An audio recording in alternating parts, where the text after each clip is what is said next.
Hello and welcome to Crosstalk, where all things are considered. I'm Peter Lavelle. There are calls to end the Electoral College, lower the voting age to 16, allow non-citizens to vote, and to pack the Supreme Court with more and partisan judges. What is happening here? Well, it would seem if you can't win on the merit of ideas, then all you need to do is to radically change the system.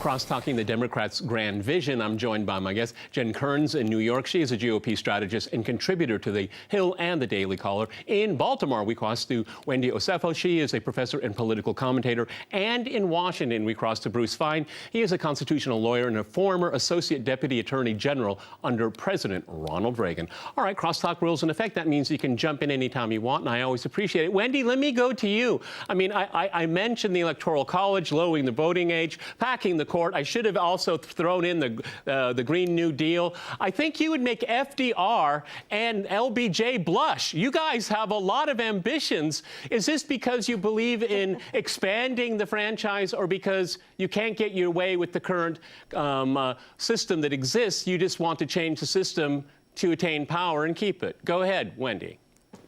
No, I think it's because the Democrats really want to be a party that listens to the voice of the people. And time again, we have empirical data that says individuals do want to get rid of the Electoral College. It is an antiquated system. If you look at the past 20 years, we have 2 presidential elections that the individual that had the popular vote did not win the presidency. That brings into question the ways in which we are electing our candidates. So when it comes to whether or not we want to move forth as a progressive nation, we have to get rid of antiquated systems and put in more progressive systems in place. Okay, but you want to put in systems that will give you an advantage to win. And we all know that. Let me go to Bruce here. I mean, obviously, if you get rid of the Electoral College, it's going to be the 2 coasts, and they will determine presidential politics forever, okay, considering demographics. So I don't think that these are hopes to expand the franchise and democracy. It's to gain power. Bruce, go ahead. Yeah, well, that's the definition of a politician. He sacrifices principle to gain power. I have no doubt that all the members who in Congress are contemplating such an amendment to the Constitution look to see whether they would benefit politically. I've been up in Congress, for 4 decades. That's what their mind is. Their universe of thinking is confined. Will this help me or hurt me? Moreover, I think it clearly betrays a total misunderstanding of our theory of constitutional checks and balances. We did not adopt a system that intended to enfranchise, if you will, simple majorities to trample on minorities. We have a whole slew, perhaps as many as 10 or 12 systems in our Constitution that check simple majority rule. And one of those checks is the Electoral College, which gives a little extra weight to the small states so that they wouldn't be trampled by the big states. And we've had this system with other measures that designed to check simple majorities. For example, the United States Senate, which has 2 senators for each state, no matter what the population is, because our ultimate goal of government is to protect liberty. That is, we require many different consensuses from different sections or factions in order to have the government operate. We don't believe that simply by eliminating, any checks on majority rule, we're actually protecting the ultimate goal of liberty. And that's why these proposals here are so misguided. Yes, Jen, this is to protect minorities from mob rule, essentially. And if you do end the Electoral College, why would any presidential contender go to the heartland? I mean, why go to Wyoming or Idaho? I mean, they are essentially disenfranchised in presidential politics if you get rid of the Electoral College. Yeah, you're absolutely right. You look at my home state, the state of Oklahoma, no presidential candidate would ever go to visit that. And so you have one man, or one woman in this case, one vote, and that is how our founding fathers intended it to be. You look at their infinite wisdom in setting up this system in the first place, as Bruce mentioned, was to fight against that mob rule. And I would caution the Democratic Party here. they're wanting to change the rules because they couldn't win by the rules that were established in the game the last time around. But my caution to them is be careful what you wish for, because you might actually need the rules of the game the next time around. So I think the Democrats are being quite short-sighted here. But as Bruce mentioned, you look at our founding fathers, they wanted consensus building, and the Electoral College forces people to come to the table and work together. You look at what happened in the Civil War, the Electoral College was actually credited with bringing Americans back together, bringing the North and the South back together, because they actually had to work together in the next presidential race and consolidate and work on a consensus basis. You know, the infinite wisdom of our forefathers was pretty grand. And look, most of these men were the beneficiaries. Most of them served in the first Senate that existed. Most of them, many of them ran for president. So they could have actually benefited from a bit of mob rule, but they knew that power corrupts and that absolute power corrupts absolutely. And they even chose, knowing they were going to run for some of these offices, they even chose to put these checks and balances on themselves. Yes, I think everybody should. Let Wendy reply. Wendy, go. Yeah, Jen, I find it very laughable that you keep on talking about our forefathers and their infinite wisdom and all these grand things, when our forefathers, as you like to call them, are the same individuals that wouldn't have someone like me who looked like me vote because they considered me 3/5 of a person. So I would just caution you on the ways in which you put them on the pedestal, because these are the same people who but I think Wendy, you can flip it around. Just because someone supports the Electoral College does not make them a racist. So I think let's not go too far into the weeds. Let's not go too far into the weeds. Well, I would suggest you read the Federalist Papers. That only is smart. It's great literature. It's great literature. It's great. Then we would agree on that. I'm going to stay with Wendy here. I mentioned FDR in my first question to you, packing the court. I mean, he came out of his re-election campaign in 1936. He had supermajorities in both houses. He won by a landslide, and then he wanted to start packing the court, and it was probably his biggest legislative failure. But the Democrats seem to want to go for round two. Go ahead, Wendy. So I think that what we're missing here is that it's not just the Democrats. There has been, and I mentioned this when I opened, there is empirical evidence. There is survey, there's data on both sides of the aisle that say that individuals want to get rid of the Electoral College. So I do not understand why this is being pegged as a political or partisan issue, even though the Democrats are the ones who are saying, well, the voice of the people have said this is what they want to change. There are conservatives, those people who I know personally, who go on air, who write articles, who are columnists, who even agree that the Electoral College is flawed. Well, I mean, but Wendy, I think, it's common sense. And I'd like you to answer the question about the court, okay? I'll stay with you. But it's common sense that the Electoral College would work to the advantage of Democrats, because you're for open borders, you want non-citizens to vote, you want all these things here. You want to change the composition of the electorate, and that getting rid of the Electoral College would help you. Now, I'd like to ask you to answer the question on packing the court. I think you heard it. Go ahead. On packing the court as it pertains to FDR and what the Democrats want to do with packing the court? Now, yes, now. Okay, no, I think that when it comes to the court system as a whole, it's not about the Democrats necessarily wanting to pack the court, and what FDR wants to do is, again, our vision is more so a progressive vision, and we just want to ensure that individuals that have both types of ideologies are represented. And that's all this has to do. I think that we're using too many, and that's a problem with the right side, is that everything has to be political when it really does not. It has to be humanistic. Every single issue I've mentioned on this program is political, and both sides are interested in it. The difference is either they're for it or against it, okay? Right. Either they're for or against Peter, it, so it is political. It's interesting. Go ahead, Jen. The philosopher Pericles said it The philosopher Pericles said it best: just because you don't take an interest in politics doesn't mean politics is not taking an interest in you. That's exactly what's going on here. You look at time and time again, whether it's eliminating the Electoral College, packing the Supreme Court, lowering the voting age to 16, and on and on and on. Wendy says these are just nice little progressive ideas that we ought to consider. They want to fundamentally transform the Constitution of the United States and the system that, yes, our forefathers put into place. It's a pretty great system nowadays. You look at it some 2,000 years later, or 200 years later, really functioning in a way that probably outstretched even their own imaginations. I think it's a pretty good system. If you don't like it, you can go live somewhere else where it doesn't exist. Other countries have it pretty bad. Look at what's going on with the EU. I don't accept. Hang amend. on, everybody, hang on. I don't accept that. That's why we have the rule of law and we have debate, and we do it through the process that we have. And if it doesn't work, then vote to change it. Bruce, I want to go to you about packing the court here. Again, with all due respect to our guest, Wendy here, I mean, the Democrats, the left, really covet the court because that's the only time in the last 40 years they've ever really gotten what they've wanted, because they get the courts to decide on these issues, on issues that I don't think the court should be deciding on at all, but they're liberal judges. Bruce, go ahead.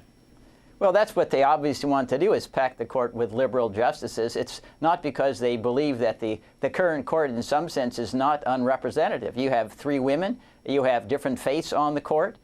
You have white and black on the court, maybe have a Hispanic, although Miguel Estrada, who was one who was headed for the court until the Democrats blocked him because they didn't like the way he voted. And to make it clear that this is about politics, not about skin color, the reason why the Democrats hotly opposed Clarence Thomas, they said, but even though he's black, he doesn't think like black people, so therefore he shouldn't be on the court. So the idea that the court is unrepresentative in kind of the demographic sense is simply wrong-headed. The Democrats just don't like the actual outcome of the votes. And the court packing is just another element of the overall Democratic wrong-headed idea that simple majorities should be able to steamroller all minorities. The court is there as a counter-majorian institution. Okay. It's not simply to roll over whenever the majorities speak. I'm going to jump in. We're going to go to a short break, and after that short break, we'll continue our discussion on the Democrats' grand vision. Stay with RT.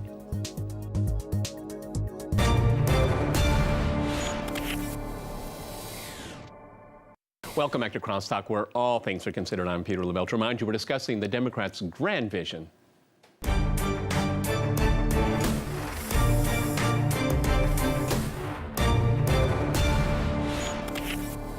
Okay, Wendy, I want to go back to you again on your side of the aisle. There's calls for lowering the voter age to 16. Why is that a good idea, Wendy? I am a Democrat, but I do not agree with that. I do not believe that individuals who are 16 should have the right to vote. I believe that there has to be a level of maturity that comes with your thinking when you are putting in policies and putting in people of power. But I do know individuals who do agree with that. They, again, are about the notion that progressive thinking, that they believe that as long as you are, have adult-like thoughts, you should be a part of the political process. While I understand where they are coming from, as someone who is a mother and who has a brother that is 16 years old, I know that their thinking is a little bit different and a little bit skewed. And also, their thinking is easily tainted, and it's one that can be oversaturated with information from other people's thinking. So I do not personally believe that the voting age should be lowered to 16. Okay, Jen, but I don't have... I think Wendy's comment here... Go ahead, Bruce, jump in. I was going to say, I think Wendy's comment shows that the motivation by the Democrats is simply to get what they think are Democrat votes. That they don't care whether the people voting are mature enough to make an intelligent decision. As long as they believe it'll go on their side, they could care less about the competence to cast an intelligent vote. Jen, that doesn't make any sense, because if I can make someone vote Democrat, I can also make them vote Republican. So if you lower the age to 16, that doesn't necessarily mean that Democrats will win. That just means that we have more people who actually their thinking can be tainted, whether that's Democratic thinking or Republican thinking. So I don't think it goes either way. Okay, Jen, but I don't have the quote in front of me. I think that the polls show that the younger people, by and large... Let me go to Jen here. Jen, I don't have the quote in front of me, but Nancy Pelosi, she used the word to capture the these voters to capture, quite literally. And I appreciate her transparency, because that's exactly it. Okay, and young, impressionable people. I taught at university. A lot of 18-year-olds aren't very mature. Okay, maybe they're mature on social media, maybe they're mature on sports, but their intellects, I think they're stunted because of the educational system. Most of them think in a very unilateral way, and now you have this saturation of this glorification of socialism. Oh my goodness! I think Nancy Pelosi knows exactly what she's saying when she wants to capture these people. Go ahead, Jen. Well, you look at, even Beto O'Rourke admitted when he was 16, he's not mature enough to vote. I don't think he's children. He's not mature. He's not a mature person. Okay, all right, keep going, Jen. True. But here's the key, Peter. Here's what the Democrats are getting at. They control the education systems in this country. You look at the schools, most of these schools are controlled by, guess who? The teachers' unions in America, very powerful ones indeed, like the United Teachers of Los Angeles, largest school district. That's completely controlled by the teachers' unions. Planned Parenthood is now in our schools. This is how they're indoctrinating our kids. So yes, I believe as Republicans, we would have to go in and fight for these kids' minds. But here's the thing. Democrats know that they control the school systems, and therefore when they register these 16-year-old sophomores and in some case freshmen to vote, they know that they can indoctrinate these kids in a way that they would register as Democrat. And I think that's what's behind their plan. They know that they control the systems, so then they can control the kids. It's a cradle-to-grave mentality that the Democrats have had for a long time, and that's where they're going with this. Bruce, if these things and that Peter, were... well over 90%. Go ahead, Bruce. 90% or more of teachers, 90% or more of teachers, especially at the university level, they all vote for Democrats. I mean, the skewing is just incredible. I've applied occasionally for positions to teach at academic institutions, and no, I'm not liberal enough. There's a blacklisting of anybody who's got a conservative idea in their head. You have no statistical evidence to support that. Wendy, please. No, it's not a lie. Hang on, everyone. Wendy, I want you to speak, but don't speak over other people because I can't understand you or Bruce. Wendy, speak, please.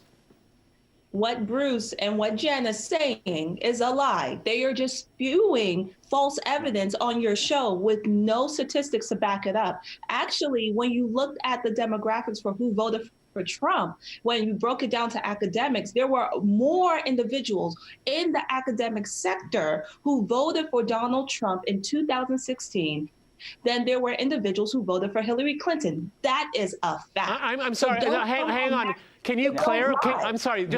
Hang on. Can you clarify that? You mean professors, teachers, administrators, they voted for Trump? You're telling us that? Yes, that is a fact. There were studies on it, and I say that someone who works in an academic institution. That is a fact. You guys may not know that, but that is so a fact. much fake news. That's fake news. They've done polling of academic institutions, professors. 99% or more voted for Hillary and are liberal Democrats. I think all of the conservative professors in America you could put into a Starbucks these days. Okay, that's not true. Yeah, Peter, look, the average school has the exact same voter makeup as the newsroom over at CNN. 80-some% of them said they voted for Bill Clinton, and 94% of them said, self-admitted to Gallup polls, that they voted for Barack Obama. So that is the makeup. I'd love to know Wendy's source on this. I'd be happy to look into it and believe it, but I haven't yet heard any third-party source that says this is indeed a fact as she claims it is. That's just not how the academia makeup is today. Well, okay, all right. We're not going to resolve that on this program here, so we'll move forward here. Bruce, it seems to me if we have open borders, we have non-citizens voting, we get rid of the Electoral College, and let's say the liberal factions of the political elite take over all of these institutions here. What would stop them from getting rid of the Senate? I mean, if you really believe in this kind of representative rule, then we don't need the Senate then? And we just direct democracy. I mean, this is what this is leading to. I mean, once you get rid of these pillars, then you just get rid of the rest of it. I mean, you don't need it, okay? I really worry about that. And you know what? I want to stress here, a lot of these ideas have not got the oxygen that they've had. They've been around, but it's because I think the left never wants someone like Donald Trump to be elected again. And I don't think anyone like him will ever be elected again because he's a unique guy. Love him or hate him, okay? But I think this is really extreme, some of the things they're pushing because of their Trump derangement syndrome. Go ahead, Bruce. Yes, and I think that the natural logic of these Democratic initiatives is that we should just abolish courts. Why should we have a constitution even? Why should we have any checks on majority rule whatsoever? Abolish the First Amendment, abolish protection of freedom of religion, abolish protection of due process. The majority has their way, vigilante justice. And we say, why do you even draft a constitution at all if its purpose is to constrain simple majorities? And that's exactly what I think these Democratic initiatives are about. It's just, as James Madison said in the Federalist Papers that you noted, even if every Athenian citizen was a Socrates, a collection of them all would still be a mob, which is why we do put on checks, because men are not angels. We need to make ambition counteract ambition. And the Democrats want to throw all that out the window in this quest for limitless power and take the government into a steamroller that crushes all minorities and anybody who would be a nonconformist. Yeah, okay, let's talk about conformity. Wendy, I mean, ever since OAC came into play and other people like her in her freshman class, as it were, in Congress, I see the rhetoric moving further and further to the left. I mean, it makes Bernie Sanders look like a moderate, okay, and Nancy Pelosi like a fossil. I mean, what is going on here? Because it seems to me that there's a level of rhetoric that is intimidating and it's pulling your people way, way to the left. I mean, crazy left, talking about some of these things. And what I worry about is it's not an engagement process. This is, we demand this, and we're going to do whatever it takes to get it. Instead of sitting down like we are right now in a civil way and talking about the pros and cons, because I don't see that dialogue. Go ahead, Wendy. I believe that AOC, along with her other freshman colleagues like Presley or Tlaib, they all bring a wave of fresh thinking and ideas into our political system. Not all Democrats necessarily align to their ways of thinking, but their way of thinking has pushed the envelope and expanded the ways in which we look at our political party. I will also say to the right wing, you guys have individuals like Steve King, who will not sit here and say whether, white supremacists are bad. He continues to make those type of comments. So I think on both sides of that aisle, we have individuals who sit on the fringes. But these individuals, if I go back to AOC and her freshman colleagues. Do you think AOC is a fringe character? I don't necessarily think that AOC is a fringe character, but she has been characterized as a fringe character. So I just had to put that out there. That's a fair point. I mean, I'll watch a lot of Fox News. They love to lampoon her. They really do. Yeah, and they will regret it, I think, here. We're rapidly running out of time. Jen, one of the things that I worry about this Green New Deal, I mean, this is, if you read it, this is just to nationalize the entire economy, because so much of the economy revolves around energy. I mean, this is a nationalization of the economy. Go ahead, Jen.